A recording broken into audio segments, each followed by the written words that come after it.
ശ്രീ പ്രഭാകരൻ പല്ലരി, ഇപ്പോൾ ഇന്ന് രണ്ടാം വട്ട ചർച്ച ഇസ്ലാമാബാദിൽ നടക്കാനിരിക്കുകയായിരുന്നു. പക്ഷേ അതിലേക്ക് ഇറാൻ എത്തിയിട്ടില്ല. ഇനി എന്ത് എന്ന ആശങ്ക ശക്തമല്ലേ? ചർച്ചകൾക്ക് ഇനിയുള്ള സാധ്യത അങ്ങ് എത്രത്തോളം കാണുന്നു?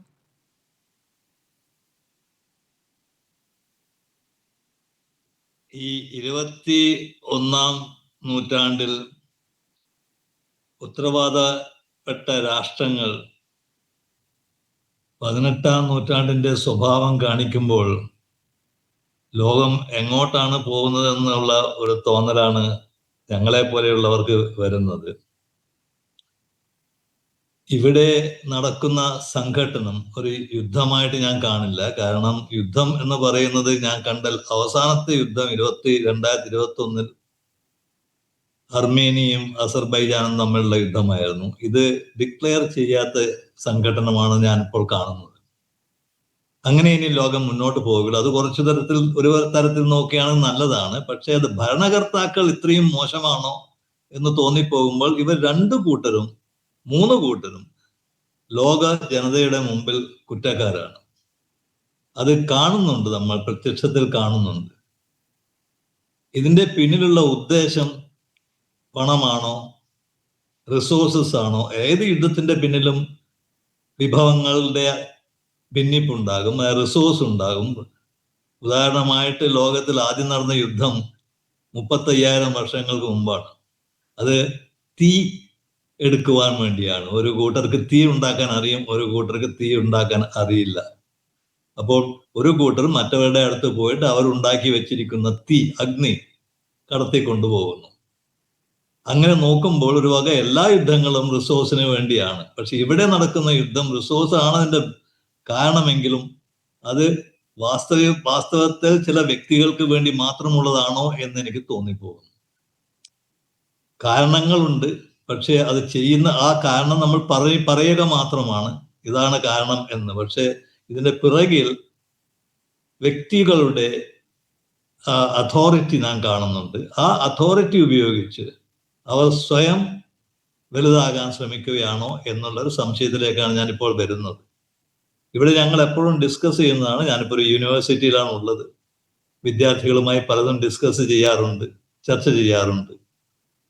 അപ്പോൾ ഞാൻ കാണുന്നത് ഇവിടെ രണ്ടു കൂട്ടരും കുറ്റക്കാരാണ്. ഇതിന് മൂന്നാമതായിട്ട് ലോകരാഷ്ട്രങ്ങൾ ഇവർക്കെതിരായിട്ട് ഒന്നിച്ചാൽ മാത്രമേ ഇതിനെ കുറച്ച് സമാധാനം വരാൻ സാധ്യതയുള്ളൂ എന്ന് എനിക്ക് തോന്നുന്നു. പക്ഷെ ഇത് തുടർന്നുകൊണ്ടേയിരിക്കും. കാരണം 1951 മുതലാണ് അമേരിക്കയും ഇറാനും തമ്മിലുള്ള യുദ്ധം, ഈ സംഘടനകൾ തുടങ്ങിയിരിക്കുന്നത്.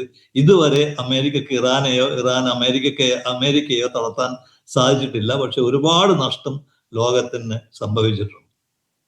അങ്ങനെ നോക്കുകയാണെങ്കിൽ ലോകരാഷ്ട്രങ്ങൾ ഒന്നിച്ചു നിന്നുകൊണ്ട് ഇവർക്കെതിരായിട്ട് വാണിംഗ് കൊടുക്കണം.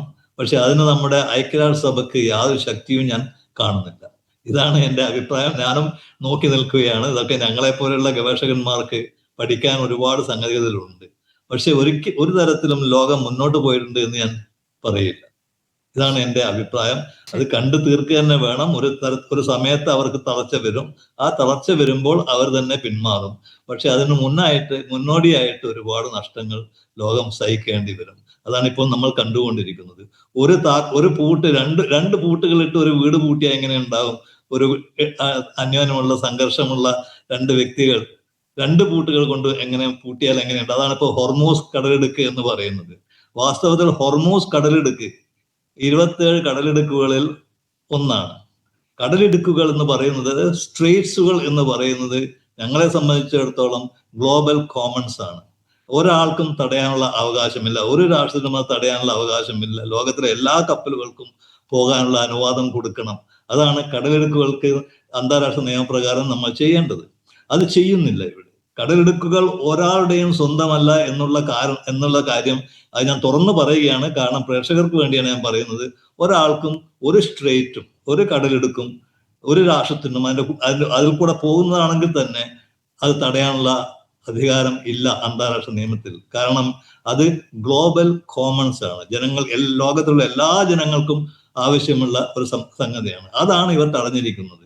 പക്ഷെ അതേസമയം വേറൊരു സംഗതി ഞാൻ നോക്കുകയാണെങ്കിൽ, അന്താരാഷ്ട്ര നിയമപ്രകാരമുള്ള ഐക്യരാഷ്ട്രസഭയുടെ UNCLOS എന്ന് പറയുന്ന law of the see convention ഈ 3 രാഷ്ട്രങ്ങളും ഇസ്രയേലോ അമേരിക്കയോ ഇറാനോ അംഗീകരിച്ചിട്ടില്ല.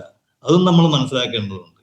അപ്പോൾ അന്താരാഷ്ട്ര നിയമത്തിലുള്ള പല പിഴവുകളും അതിന് പറയുന്നത് നോൺ ലിക്വിഡ് എന്നാണ്. അതായത് നിയമമില്ലാത്ത ഒരു അവസ്ഥ, ലീഗൽ വാക്യൂം എന്ന് പറയും അതിന്. അങ്ങനെയുള്ള അവസ്ഥയാണ് നമ്മൾ ഉള്ളത്. അപ്പോൾ പലതരത്തിലും നോക്കുകയാണെങ്കിൽ ലോകരാഷ്ട്രങ്ങൾ മുൻകൈ എടുത്തിട്ട് കൂടുതൽ ശക്തമായിട്ട് പ്രവർത്തിക്കേണ്ടിയിരിക്കുന്നു. ഈ 3 രാഷ്ട്രങ്ങളോടും നിർത്താൻ വേണ്ടി ബാക്കിയുള്ള രാഷ്ട്രങ്ങൾ പറയേണ്ട ആവശ്യം വരുന്നുണ്ട്. അന്താരാഷ്ട്ര നിയമങ്ങൾ അനുസരിക്കുകയാണെങ്കിൽ ഇപ്പോൾ യുദ്ധ കുറ്റവാളിയാണല്ലോ നെതന്യാഹു. നെതന്യാഹു ആണ് ഇപ്പോൾ കാര്യങ്ങൾ തീരുമാനിക്കുന്നതിൽ പ്രമുഖനായ ഒരാളായി നിൽക്കുന്നത്.